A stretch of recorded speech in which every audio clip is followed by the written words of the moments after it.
Welcome. Today we are going to break chatbots and show you why we built a tool that makes testing chatbots super easy so that you don't have to spend your time in asking and prompting and questioning and figuring out all the conversations that your clients might have that you don't personally think about. So we realized that one of the hardest things, me specifically, is getting into the mindset of different personas and acting as that persona and having that persona interact with my chatbot so that I can feel comfortable releasing it into the wild, knowing that it's going to answer all the questions. So Danny, our CEO, is right here. He is the brain and the genius behind this production. And what we are going to do is we are going to walk you through how to think about evals, why we created them, how to use them, and then we are going to open it up to you guys so that you can ask us any questions that you want about this and make sure that you are feeling very comfortable and confident in using this. So Danny, off to you.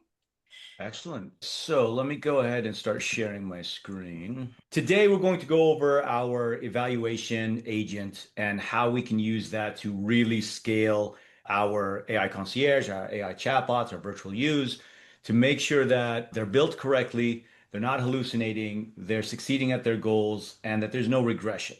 So once you're up and running, every little tweak could potentially regress and things that were working will stop working.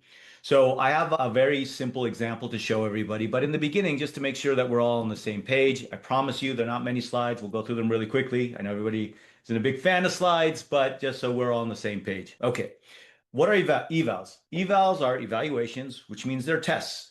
They test the performance, they test the potency, they test the consistency of anything. In our case, it's AI. This is not foreign to the AI realm. Anybody who's been dealing with AI for a while will see that there's benchmarks, and how do these benchmarks work? They have a preset set of tests, which are evaluations, that they run against a model to see if it's mathematically sound, if it's scientifically sound, if it's creative or not. But for our own AI, our evaluations is going to differ. It's going to be unique to our business use case. And so we want to make sure that we build our evaluations in a way that their definition of success is what we need it to do. They need to be repeatable so that once I have them set up, I can just run them. And something that used to take me an hour or two to test, something I used to delegate out to my assistant, to one of our employees, or me midnight on my 9th cup of coffee and trying to make sure that I actually read everything. One thing that we constantly have a problem with is that once we build any document, or AI or any piece of artifact that we create, we actually stop reading what it says. And we say, oh, it's close enough, next. But you actually want to read exactly what it's saying. So evals help us with that. Because it's AI, it's scenario driven, right? We're not a dumb chatbot that says, really, it's a workflow. Answer question one, then question two, question three. The user may throw us a curveball. The user may change things around. It's scenario driven. And it tries to figure out, and it has emergent thought that comes through our instructions that may differ from one persona to the other. And we'll talk about that a little bit more. And then judgment, to say, if we're using AI to validate AI, both sides need to have sound judgment. And the only way they're going to have sound judgment is based on our instructions. And I'll talk a little bit more about that. So why AI needs evals? So like I said, it's an AI. It's not an algorithm. It's not 1 + 1 = 2. It's not a formula. It's not an equation. It's not an algorithm. It's not deterministic. This is why with all your AIs, you'll ask the same question and get different set of language that may give you the same answer, but written differently. And sometimes an emphasis could change the meaning. Sometimes ambiguity can change the meaning. So it's not deterministic. That's why evals are super important for us. It's emergent. Like I said, it is thinking about the scenario, thinking about the previous thread. That's the other common mistake that we see people doing. You'll ask it one question and leave. It's not really a thread where you had a dialogue, and based on the previous questions, the next question may have baked in. When I say it, what does it refer to? It depends. Are we referring to something in the same sentence? Are we referring to a previous message I said in the thread? So it's writing out based on a context. So it emerges with its results. It could be fragile because it's a set of instructions. We fine tune it to say, hey, these are our business policies. These are the rules I want you to adhere to. Some user complains to say, hey, you know what? The user didn't help me in my problem here. So you give this to your assistant, goes in and says, be helpful at all costs for the user. You just broke all the logic, right? So it's fragile in that sense to say sometimes one sentence where it's placed, if it's under a subheading or not, could break the logic. Now, we try not to do that, but we're all fallible. So the evals will make sure that our goal, our measurement of success, is always measured correctly and holistically. It'll give us confidence to make sure if we delegate this out, if I'm making a change, that how we measure success still is true and it still validates everything. It gives us regression safety. Again, if we make a change, does it break? If we want to share this with our team members, I have a small team of 3 people, and one of them is my wife and the other one is my son. Great, fine. It's still 3 people with 3 minds, 3 different contexts. But when we have evals defining what success looks like, we all agree, along with the UI, this is what success looks like. This is how we're going to measure success. You can make changes. I asked you to go make changes and come back. Check the evals. If they're all green, then we're good. If you broke something inadvertently, then you can go back and fix it and catch it before it goes into production. And documentation of intent, why we're doing this. What is the goal of this chat? Again, the AI concierge concept that we're really focusing on is outside of just an AI chatbot. The AI chatbot is a good representation of your business, your policies, your products, your services. So if I get asked a question as the AI chatbot, I know how to answer. But the AI concierge is trying to understand the user coming in saying, why did you land on our website? Why did you call us today? Why did you send us a WhatsApp message? What is your problem? What are you looking for? So I could pair it up with the right product and services that we offer and really have a 3-party conversation versus just, I'm a representation of the company, ask me anything. Or even worse, I'm going to interrogate you to go down a particular path. Are you in Australia? Do you have $3,000? Are you ready to move in the next 3 days? That's not how a good user experience is. So this documentation really clarifies the intent of what we're trying to do, regardless of how we get there. So we all know how our chatbots work. I assume everybody has at least dabbled with their chatbot at this point. We have our instructions, our knowledge base, we have our tools that we're using, and we have it on our website. We have it tied to our phone number, SMS, WhatsApp, Instagram, maybe. And so it understands its instructions and its knowledge base and what it's supposed to do. But the eval agent is a completely separate AI. They have a barrier between them. There's a wall. They are not allowed to peek in. The eval agent is not allowed to peek in and look at the instructions of the chatbot, just like a regular user would. Regular user, the only means of communication with this AI is through that chat window, right? Regardless of the means, whether it's web or not. That's the only way I can communicate with it. So the AI eval agent is completely siloed. It has its own instructions, but instead of knowledge files that it goes after, it has a set of test cases. This is your secret shopper. If I had a franchise, I had a Dunkin' Donuts, I had a McDonald's, a Subway, I pay people to go and shop at my establishment with a questionnaire to say, were you greeted with a smile? Were you offered the discount? Were you offered an upgrade? Was it a pleasant experience? And I say, here's the checklist I want you to do. Don't tell them that you're testing. Just go and shop and come back and answer these questions for me. So your eval agent acts like a secret shopper for you. It's supposed to mimic what a user would do, not have hidden insights on how your AI is built so it can cheat the system. Does that make sense? So I'm a software engineer by trade. So we used to develop things with TDD. TDD is test-driven development. You start first with the test. My AI must offer my products and services. It must validate bookings. It must offer the correct pricing. It must not offer discounts unless specifically asked. It has a list of things to do. If we start with, here are the tests on how we're going to measure success, they're all red because they're all failing. We haven't done anything yet. And we give that to our assistant and we give that to somebody on our team and we say, you're not done until all of these turn green. Once they're all green, send them to me and we'll find if there's an eval that hasn't been established yet that we missed. But you start with how to measure success and make sure all our efforts is going to where we want to go. A lot of people focus on the flow and a flow chart type of things and miss the goal. Why are we here? Why is the user saying, I have your entire website. It's a beautiful website with tons of documents. Why am I communicating with the chatbot? There's a question I have. There's a struggle I'm having. There's a problem that I want to escalate. So what we want to do is say, here are the scenarios of why I created this chatbot. Here's how I'm going to measure success. They're all red, they all fail initially, and then one by one they turn green. Once they all turn green, we know that we're at least ready for consideration to publish to go live. So you write your evals, they're all red. This is the to-do list, whether it's for ourselves or for others that we'll delegate out to, but we start with how do we measure success? As they turn green, it becomes a little game. Red, red, green. Okay, they're all green. We're all good. They all passed. Now we're ready for one human final review of it, and then we can go to production. I promise only a few more slides, and then we'll go over to the actual meat and potatoes of this.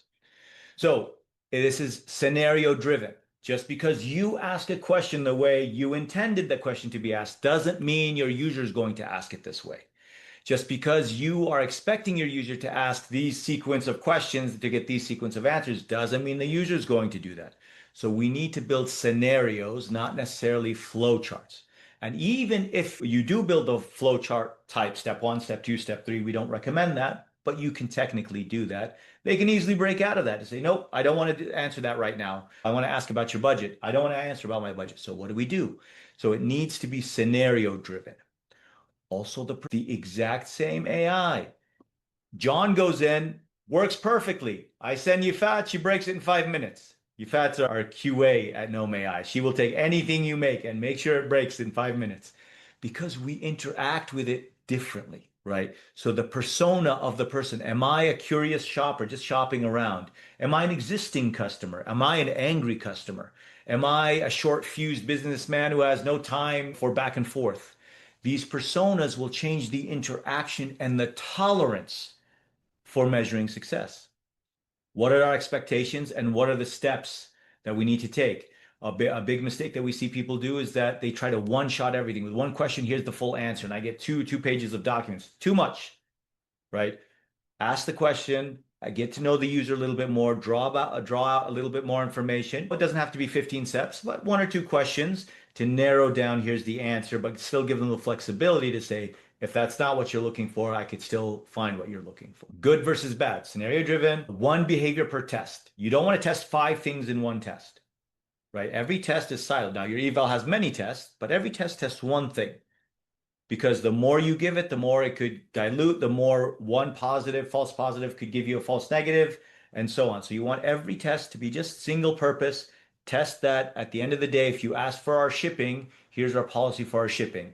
If they ask for a discount, that you gracefully said, sorry, we don't offer discounts, right? Don't create 5, 6 tests in one test.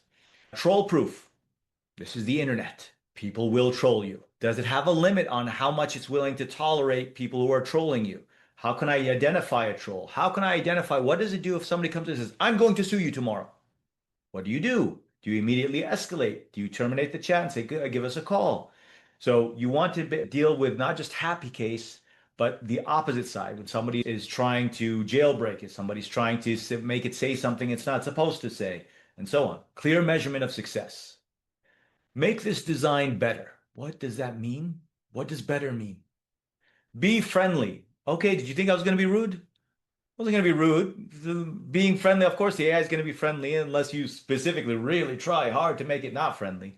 So vague measurements of success, testing 5 things at once, trying to see leaking the answer in your agent to lead the witness to say, hey, you were supposed to offer me a booking link. You didn't offer me that. You're leading the witness. Users aren't going to say that. So don't bake that in your test to say, hey, ask them, do you have a booking link? That's fine. If that's a silo test, that's fine. But if the AI chatbot is supposed to offer it to you naturally, don't lead the witness. Don't bake in the answer in the question, right? And then at the end, you want to gate it with a human to say, okay, yes, I just saved hours of testing with just turning on these automated tests. But at the end, you still need a human just to be sure. Because even if they all pass, you may be missing a test, right? Unless you constantly take a look at it from time to time, you may be missing a test. Okay. Definition of success, making sure you're not ambiguous. They have concrete what it should do, but also the other piece that people miss, what it should not do. That's a whole set of tests. Do not do this under any circumstances. If the user says this, stop and escalate to a human. Stop answering, right? Whatever the scenarios are for the to-dos and the do-nots, right? And just try to be as clear and concise as possible without any fuzzy nouns. The example I always use, my wife and I went to a restaurant yesterday. We had a wonderful dish. It was hot. What does it refer to? The restaurant? The dish? My wife? So it's not my wife, right? Using these pronouns sometimes it gets fuzzy. You want to be clear. We say it should. Is that the user? Is that the agent? So being very clear with what we're saying really makes a big difference on the quality and the performance of your chatbot and the consistency. Because you'll test it once, it works. You test it again and it doesn't work. What happened? The first time it guessed correctly, the second time it didn't guess correctly. Stop making it guess. Be clear. We get false positives, we get false negatives. We'll talk about those examples to say, hey, it passed the test. Why? I said, hey, when offer the booking link, give them a URL. Yeah, I gave it a URL. Is it the correct URL? That's a false positive. You in your eval, you just said, make sure I get a URL. You didn't say which URL, right? False negatives to say, hey, it terminated the conversation. Oh, it's because it was being trolled. Or you didn't give it enough steps because we were trying to one-shot it. And it says, hey, this failed. Failed because it's trying to draw some additional information from the user and you only gave it one step to do that. It can't do that. So we'll see false positives and false negatives. Tighten up your criteria. Make sure that you collaborate on the judgment on how to spot real success and real failure. Number of steps like we spoke about before. And when it fails, we'll show you how to read the transcript and pinpoint how you paraphrase certain questions to say, this is how I intend them to ask, but I know users also ask it this way. Well, with our products and services, we have the done for you product, but they may call it the professional services product. They called it something else. That's not the codified name that we call it, but I can't force the user to call products and services the way I call them. So we need to understand how paraphrasing works. Having a rubric is extremely important. This is very clear and measurable. If you can make it a number, make it a number. If you can make it a word, if you can make it a URL, look for this in particular, then there's no fuzzy logic there. It's clear, it's black and white. We have to judge when it's being too nice, too accommodating. At a certain point, if the user just says, we know if we talk to one of our salespeople and they say, I can't really give you a discount, but sometimes if I ask, okay, so all you're telling the user is push harder and I'll give you a discount. So we have to be clear when that's appropriate or not. Pro tip here, whenever your AI, and this works on all AI, whenever your AI isn't producing what you asked it to produce, instead of it trying to go and fix it and giving it feedback, pause for a second and ask it, don't fix, tell me why you thought that was the appropriate answer. Tell me why you think that's correct. And it says, in my instructions, you told me to do 1, 2, 3, or you asked me this way, and this is why I assumed this is what you wanted. Ask the AI just like you would with your new hire. You get a new hire and you say, hey, can I have a discount? Sure, here's 50% off. Why'd you give me 50% off? You asked, but that was way too easy. You need to see if it's actually justified or not, right? So you'll ask your new employee, hey, why did you answer that? Why did you think that's the correct course of action? And then they'll say, this was my logic behind it. Okay, let me correct that in my instructions. Let me correct that in my evaluation. Once we have our evaluations done, it doesn't end there once we launch. We'll always go back with every modification we make, and we should be going in and checking in our inbox, looking at our weekly reports and seeing what's missing, what's changed. Actually, our pricing changed. This was correct last week. It's no longer correct this week. We go and we make a change thinking it's a simple change and run it. You should run the evals again just to have peace of mind that we did not break anything inadvertently. Just making sure when we have a delegated team, you have an assistant, you have somebody on your team that you delegated to. When you have these evals, it gives you the peace of mind that you can delegate this out to others and make sure it doesn't break. Make evals part of your workflow. Make sure it's gated. Guys, you're not allowed to go to production. You can't hit that publish button until you run these evals. Send me an email with a picture of those evals so I know that you ran them. Categorize them. Because in our AI, once you write all the instructions, they can get pretty lengthy. They can have many skills. We want to make sure here's our sales evals. Here's our support evals. Here's our inquisitive evals. Here's when to escalate evals. And you can make them categories so you could just check regressions on particular categories if they get pretty large. And we'll talk about divergent personas in just a second. All right, enough slides. I know that was a lot of slides, but we'll go through what this actually looks like. So we all know, and this is a very simple example so we can all follow along, what instructions look like. Yours are probably 2-3 pages long at a minimum, but the idea here is I have some sort of role, some sort of goal, expectations, a process that it's following. But in this case, hey, your role is you're helpful, friendly for our brewing company that brews coffee. Be nice to customers and help them as much as possible. And your goal is to explain our coffee. I didn't tell it what coffee we have. I didn't tell it what we do and what we don't do. You could see immediately anybody who's built AI before looks at this is not going to work, right? Let's take a look at the evals. So in the evals, if you haven't been there before, you can go to your tools and select the evaluations from here. Or the easier way is you could just click on eval tests on the side menu. Now, I already built some eval tests, but if you haven't done this before, you could say suggest with AI. Our AI will go through your instructions and say, here are the tests that I think you should have. It's a good starting point. If you haven't started that before, it's a good way to start, and it'll give you some suggestions. Keep the ones you like, remove the ones you don't like, and fine tune from there. It's much easier to critique than to create. I ran these evals, and it says, okay, based on our last run. Okay, it's starting to look like a Christmas tree here, right? Some passed, some failed. So we got to understand why. So let's take a look at what an actual eval looks like. Now let's start with the first one. The autonomy of evaluation is give me a test name. This is the category. This is what I'm trying to search for. This is for us to really label what is it that we're trying to test for, right? Now, because the eval agent can only communicate with our instructions, our AI, our knowledge base through the chat, it needs to come in with a question. And we say, okay, do you offer free shipping? Okay, that's a reasonable question. We can say, use this exact phrase it this way, right? Or we could say, no, don't use this exact phrase and take the meaning of what I'm trying to say and say it in a different way every time I run the test. Now, let me tell you where you want exact versus not exact.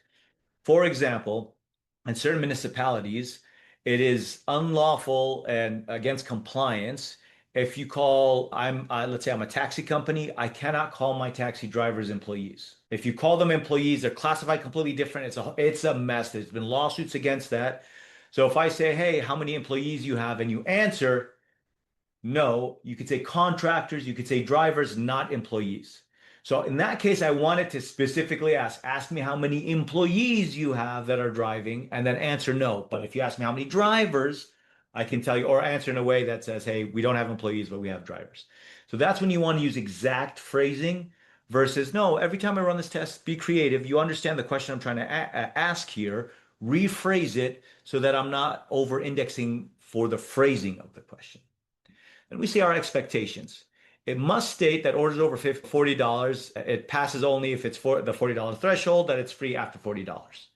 Okay, so that's what the expectations that the agent is supposed to say. If I ask this question, somehow our AI chatbot must state that I pay for shipping under $40, and if it's $40 or above, it's free. Additional instructions, I don't have anything in here right now, but the additional instructions may be, I need to look up your order.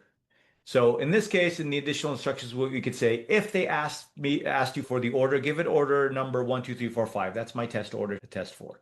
So you can give it additional information. Now remember, the AI chatbot does not see any of this. The eval agent does not see any of your instructions. They're completely siloed, right? So whatever you type in here, your chatbot won't see unless the AI eval agent provides it, right? So you could say, only provide this information if asked. Don't offer this information. Preferences on color, preferences on size, preferences on location. Do not offer the information unless asked. And if asked, here's how I want you to answer, right?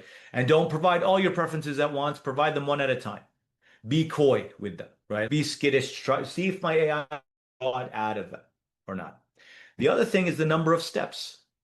How many steps can I take? How many back and forths? So question answer, that's one step. Question answer, that's another step, right? How many steps can I take before this is a pass or a fail? Now, if I ask you what's your prices for X, should be one shot. Here's the question, here's the answer. But if I'm saying, hey, do you have a service that's right for me? There's going to be some back and forth. Are you in the right location? Do you have the right budget? Are you looking for what I provide or not?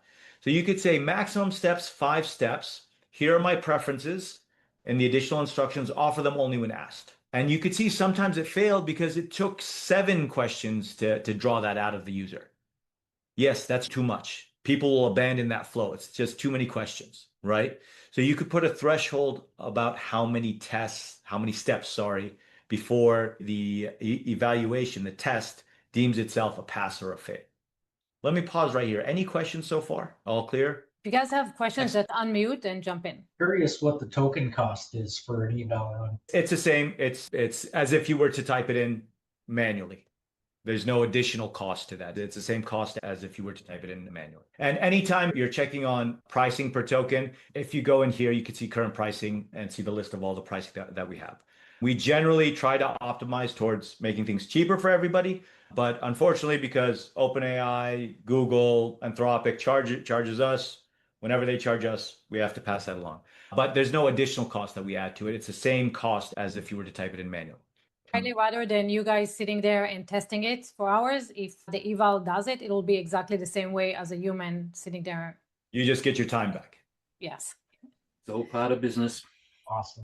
So when we see here, I went in and I clicked in run all tests. So I put in all the tests here and I said, run it all. And it says your last run of the test, these are the results. So let's grab that first one that we just saw and see why it failed. So it says the result failed. This is my expectations, that it should have offered me $40 limit on just inform me that anything under $40 I pay for shipping, anything above $40 I don't. It says that the chatbot didn't state any of this. Why? Because I didn't tell it to state any of this, which is a common failure. Like I didn't know, or it hallucinated something, right? So this is where things that it should do and things that it should not do. Do not hallucinate. Do not make things up. And usually when we add in strict mode, it'll when you toggle that on, it'll try to say, here's my source of truth. Do not fabricate anything. But it's AI, so we always have to check it.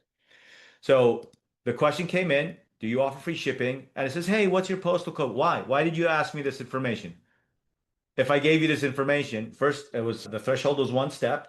Second of all, why is it asking me this information? Even if I gave you this information, you don't know if it's because in your instructions, I didn't tell you if it's the $40 threshold, right? So immediately I have a gap in my instructions and I have to go back and say, okay, if the postal code does make a difference because we ship internationally, right? Then I should increase the maximum steps to maybe 5 steps so it can ask for the postal code and a little bit back and forth so it can answer properly. So it tells us that it failed. It tells us its expectations. It tells us why it deemed it as a failure. And it says, here's the dialogue I had with it, right? I asked it this question. This is what I came back. And my logic says, hey, this is a failure. Danny, Right. let me step in for a second. Don't close it. Keep it on. So guys, if you notice, the instructions of the free shipping is only in the eval. It wasn't in the instructions itself. Makes sense? That's why it failed. So it's a secret shopper that goes into the store. The store owner doesn't know anything about shipping. The secret shopper knows it's $40. The instructions has nothing about it. So if a secret shopper came into the coffee shop and said there's free shipping, the clerk will not know because it's not in there. So you can see already what caused the failure. Does that make sense? So sometimes it's not just bad information, it's a lack of information. So instead of it guessing and trying to, because I told it, try to help the user whenever possible. So it's going to say, can you give me your postal? No. You're still going to end up with you don't know, or you're going to fabricate something. Let me deal with that, right? So we adjust our instructions, we run the test again, we realize 1 step isn't enough, and we tweak from there. Okay, so let's take a look at this next one. Actually, before I look at the next one, let me stop here and show you a piece that's the persona. Now, these are a set of personas that we've created that you can actually create your own custom one. But say, hey, I'm a first-time visitor to the website. I don't know much. This is my first time interacting with you. Can you tell me a little bit about your website? So this is an inquisitive person who says, I may not be committed to buying right now, but act like a first-time user, like you don't know anything, right? A busy professional. I don't have time, get to the answer. TLDR, get me there. A skeptic. Somebody who's coming in who's going to question everything, right? We all get those types of users, right? So the persona that you select here, or you can create a custom one, you could say, hey, I have zero tolerance for long responses. Just give me the answer. I am an angry customer who came in. I'm unhappy with the services I provided. Can you calm me down? Can you escalate properly? But where does this matter? It matters in two ways. One, when the persona influences the way I say, don't ask this in exact same phrase. So here, the exact phrasing. If I tell it, hey, you're an angry customer, that exact phrasing is instead of do you offer free shipping is where the hell's the free shipping? I got charged for shipping. Why do like just being angry about it? That will happen, right? So you change these personas to say, ask it as if you were an angry customer. Ask it as if you were a loyal customer. Does it appreciate my loyalty?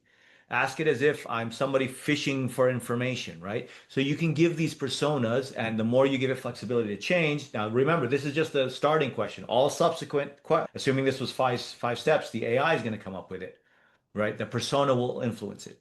The second part, the persona really makes a difference, is where it measures success. From the eyes of an angry customer, was this a success? From the eyes of a loyal customer, was this a success? Because loyal customers will say, hey man, I've been with you for 5 years. I've been loyal. I want to be treated with accordingly because I've been loyal to you. That's a whole other side of it, right? Hey, it took me forever to get somebody on a phone call. I asked you to escalate. So these are the scenarios you could deal with because they're not all happy-go-lucky people that come in, right? We all know this. Right? As much as we would love to say all our customers are always happy and we never make a mistake and they never blame us for their mistake, right?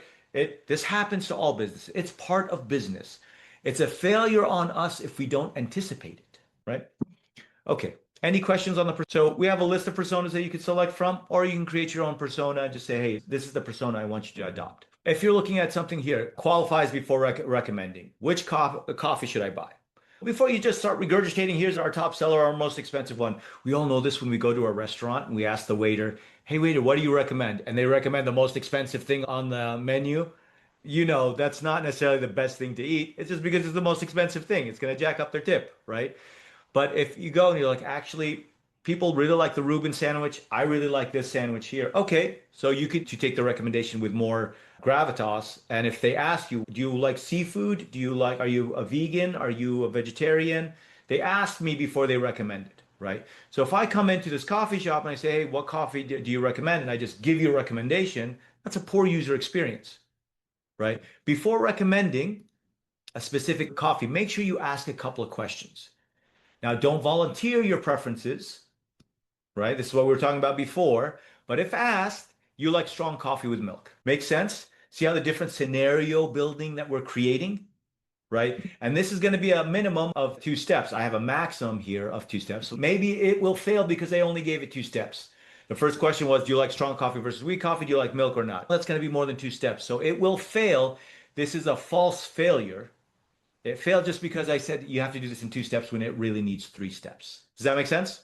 Never promise a delivery date because once it's with FedEx, I can only put it with FedEx. I can't promise anything, right? To make sure that the estimate that we give them, we set expectations, but never promise or guarantee a date, right? And be very clear about this. Don't dilly-dally, don't do a back and forth. If you're asked, hey, when is my order going to arrive? Say, hey, we can potentially look up their order and say it's shipped on the 7th. But I can't guarantee. Usually FedEx takes 5 business days to get there, but maybe there's a holiday. I can't guarantee it. So this is where, again, we're building scenarios. We're not building algorithms and flowcharts. We're building scenarios. How are we on time? We're 40 minutes. I want to make sure we give enough time for questions and AMA about evals or anything else.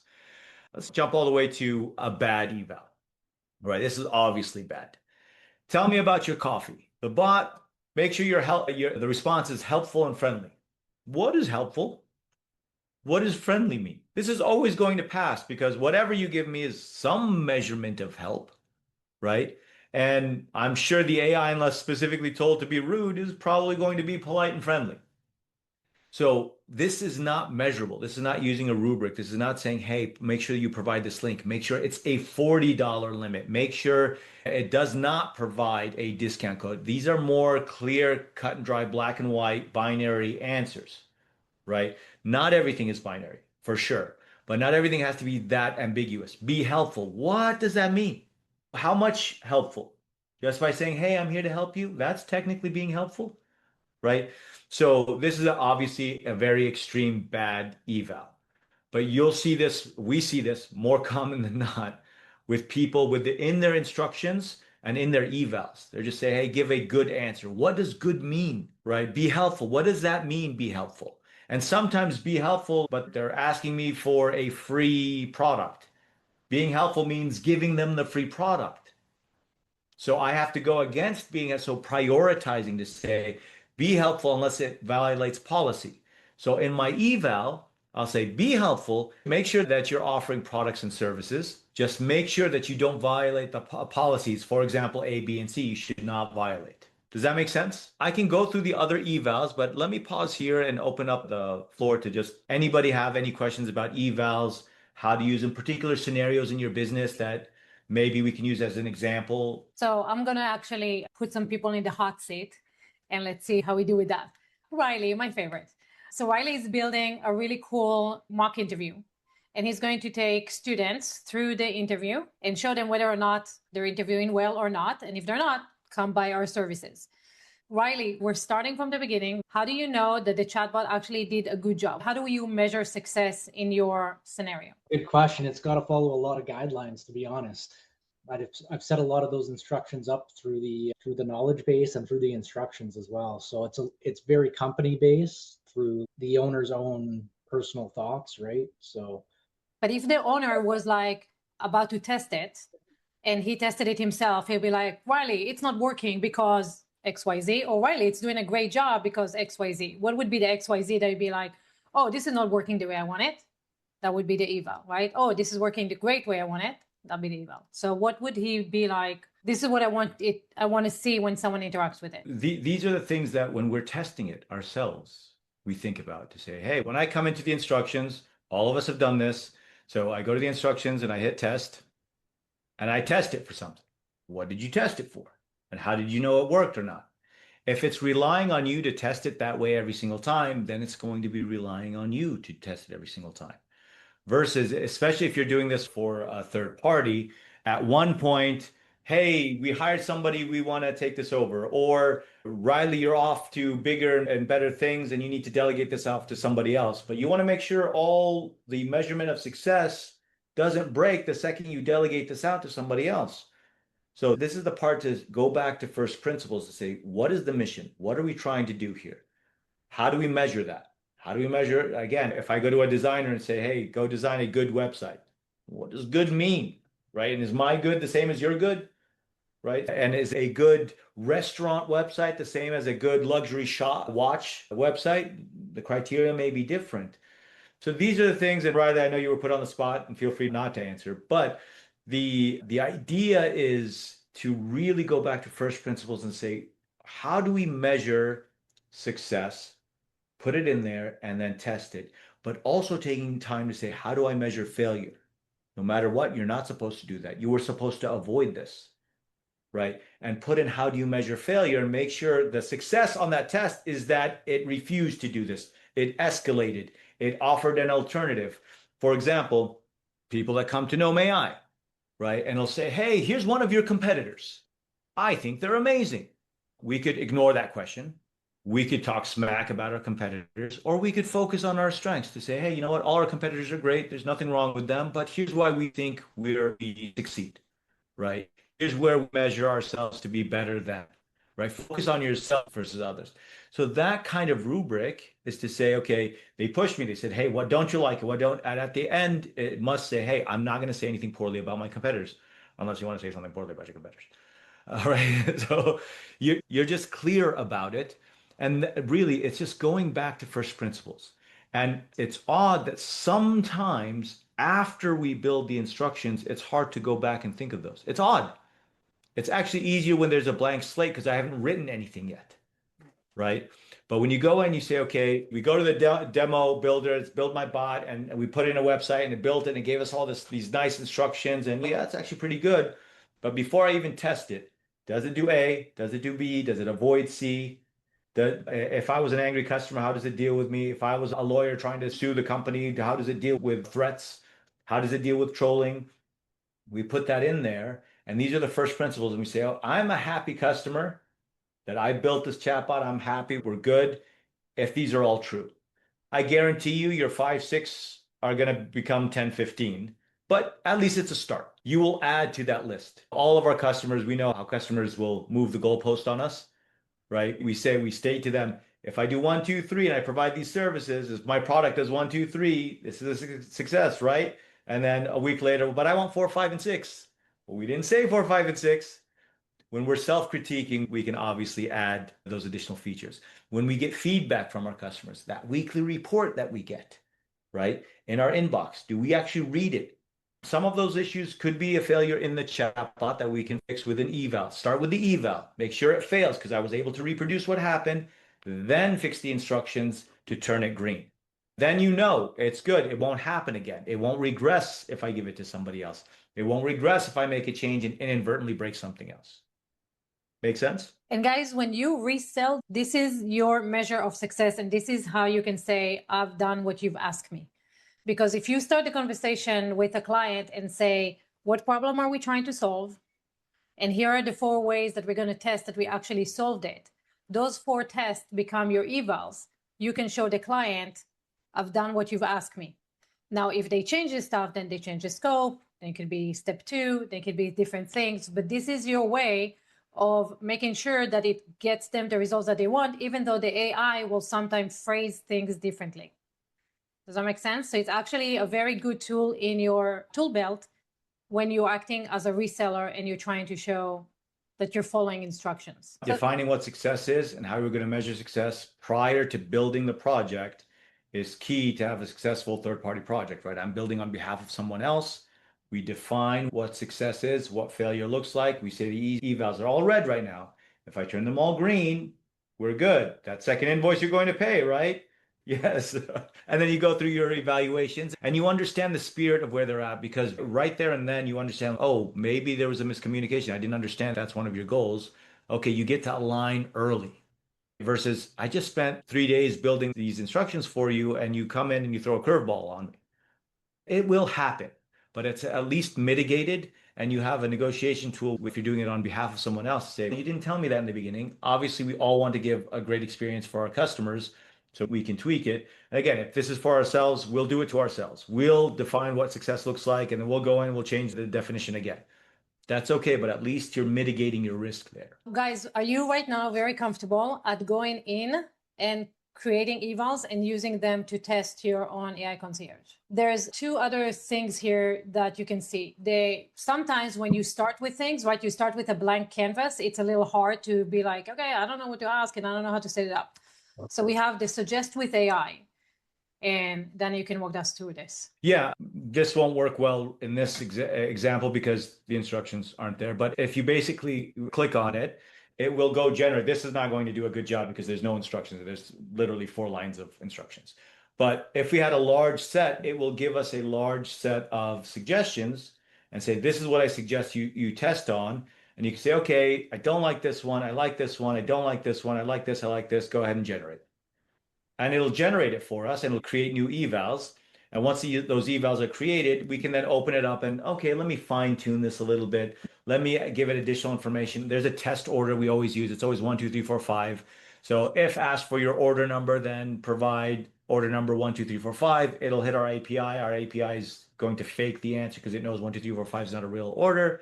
So you can fine tune it, right? It's always easier to critique than to create. It'll also unlock some ideas and say, oh, I completely didn't even think about that. That's not exactly right, but you unlocked something in my mind. Let me go ahead and implement that now. And even if you have, like we have here, we already have some baked in, you could come in, I've changed my instructions recently. Let me go ahead and hit that. And it'll give you some new suggestions, right? And it'll limit them because there's an infinite amount of evals that it could give you. So every time you run it, it may give you some new instructions. There's diminishing benefit to that if you just run it on the same instructions over and over again. But no, actually, I did this a few months ago. Our instructions have changed. Let me see what it suggests. And then you can see the new set of lists. Also, a lot of us clone sometimes our projects. So this AI chatbot, this is the public facing one on my WordPress site. I want to copy it, but I also want it on our internal web app. I want to give it additional knowledge. So it's a good starting point, but I want to start from here. And you say, okay, great. So I can copy all the tests that I have here. And if I go there and Control V, paste it in, it'll paste all those evals in. And also sometimes when you ask your client, hey, how do we measure success? And they don't know, you can get the suggestion with AI and be like, does that sound good to you? So you can kind of jumpstart their creative juices and get them be like, okay, these are the things that we actually care about. And then again, like Danny said, tweak it, change it. Oh no, this makes me think of something else. So the thing to keep in mind is this. You can sit there and test your chatbot as much as you want. If you're like me, you have a one-track mind of this is how Ifat thinks, and this is the questions Ifat asks, and why didn't you understand what I'm saying? Because obviously I'm saying it the right way, and I don't know where you're getting the stuff from. And I don't know how to fix it because it's not getting it. Instead, you can come in and be like, Ifat 1, Ifat 2, Ifat 3, right? And all these other personas are coming in and testing your chatbot. And the way to move them from red to green is to look at the answers that come up and go, where does it get its information? Did I provide it in the instructions? Maybe my instructions are giving it the wrong answers and that's why my concierge went the wrong way. Or maybe my secret shopper came in with questions that my clerk never knew about, right? So either I need to tell my secret shopper to stop asking this question because it's not part of the way we run our business, or I need to educate my clerk and tell it, if a secret shopper comes in and asks you this question, this is what you need to do. So you have these two guys that you are basically having talk with each other, and based on what your clerk knows, that's what your secret shopper is trying to get out of it. Does that make sense? So you understand how to have the secret shopper ask the questions and how to have the clerk answer them, and how to move them from red to green. Yes? Another thought is when you run all tests and they all turn green, you run the test again and some of them turn red. I didn't change anything. I just ran it the first time and ran it the second time, and some failed, some passed. It's inconsistent. When that happens, you have ambiguity. In that time you ran it, it guessed correctly. It guessed to go left, and that was the correct answer. But the next time, because it's guessing, it went right and it failed. Anytime inconsistency, sometimes it works, sometimes it doesn't. You have ambiguity, right? Go back, and yes, the AI will always try to guess it's to the best of its knowledge, but the more you allow it to guess, the more you're allowing it to hallucinate, the more you're allowing it to make a false guess, right? So when we see that happen, we say, okay, why is it ambiguous? Read the thread, take a look at it, look and see what the evaluations look like. Once you understand, oh, I see. You asked, we have coffee, you offer tea. We don't offer tea. I know many coffee shops offer tea, but we don't actually offer tea. But I never said, I was never clear about it, right? Okay, so let me add clarity in. The other thing is when you run it, it's green, it's all good. Okay, change the persona, change the persona. The persona could change its tolerance on how many steps it's happy with. So if I'm a no tolerance executive and you're asking me all these questions and it's bothering me, I can start saying, hey, I need my answers quickly. And you were taking way too much. If I need brevity and you're way too lengthy with your text, if I'm a customer with an issue and then you're asking me questions, but I'm saying I have an issue and it didn't escalate, you'll see how the pass fail will change based on the interaction, right? Remember, this is not an algorithm. This is scenario building. And we look at it, and even with team members, the best way we show them is examples over and over again before they get, okay, I now understand the framework of how to think about problems as opposed to 1 + 1 = 2. Here's the algorithm I need to follow, and that's that.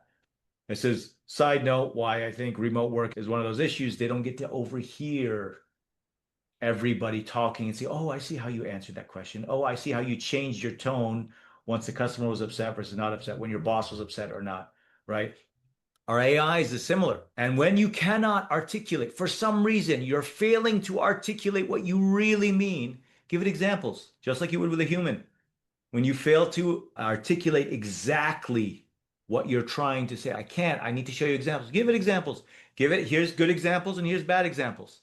Put it in your instructions. Say, be kind. What do I mean by be kind? Here's an example of kind. Here's an example of kind. Here's an example, a bad example. You're too kind here. You're too empathetic here. You're too, right? You can give it examples when you're failing to articulate exactly what you're looking for. And when that still doesn't work, You can ask the AI, why did you answer that way? Don't fix it, because the immediate reaction for all the AI, remember, it's the AI, the LLM its job is to regurgitate text, right? And its job to try to solve your problem. Say, don't solve the problem. I just want to understand why you answered the way you answered. And it says, I am told to solve your problem at any cost. Oh, any cost. No, that's too much. Not at any cost. Or it says, help the customer is your number one priority. No, following policy is number one priority. Number two is helping the customer. Because I don't want you to violate a policy. Because if you have to pick one, violate a policy or make the customer happy, no, the policy is the policy. The hierarchy of information. Now, I know we only have a few more minutes left. Is there any questions even outside of evals, just a standard AMA, anything that you may be struggling with when building your AI? Any questions that we can help you with? I love that we build a tool that is so clear that nobody has any questions about. Or it's so confusing, nobody understands. I do have one. I'm now connecting my bot so that it can send zaps. Well, I actually ended up using Make. So I have a skill for lead capture in my bot. Can I call the function to add the client from the skill? So inside the skill, it would have the function call. Yes, the function needs to be enabled. So you have Zap or make.com or whatever turned on. You have the API connection that's going there. Then you'll notice there's two spots. One spot, you'll see inside of the functions, there's when to use. This is general instructions when we're giving the definition of this function or tool to the AI. We say, generally use this in these scenarios. But sometimes that's not enough because I use it in multiple spots, right? Something like a Zap could be used in multiple spots. So you keep that empty. You say, no, I'm going to tell you in the instructions where to do it. My instructions are pretty long, so I created a skill. In the skill, all the skills do, so just so we know, when we see with especially our enterprise accounts, we'll see the instructions get very large, right? And it's hard not to have them step on each other's feet when you have all in one big instructions. So we load these skills, and the skills only loads one skill at a time. It says, right now, am I in sales mode? Am I in Zap mode? Am I in support mode? Am I in... So it loads that skill, and in that skill, all it does, it takes your instructions and it appends it to your instructions. It's as if you wrote it, but it doesn't load all your agents, but it's effectively the same as if it was in your instructions. Okay, that's all I need. Excellent. Anybody else? Any other questions? Anything we can help you just in general with anything in noem-ai? We crashed it and we're right on time. So amazing. Remember, if you need any help anytime at all, we have our booking. You can jump on one-on-one Zoom with us. Just go to the calendar there, pick a time that works for you. We are in our WhatsApp group and we will see you next Tuesday. Thanks, everybody. Thanks, everyone.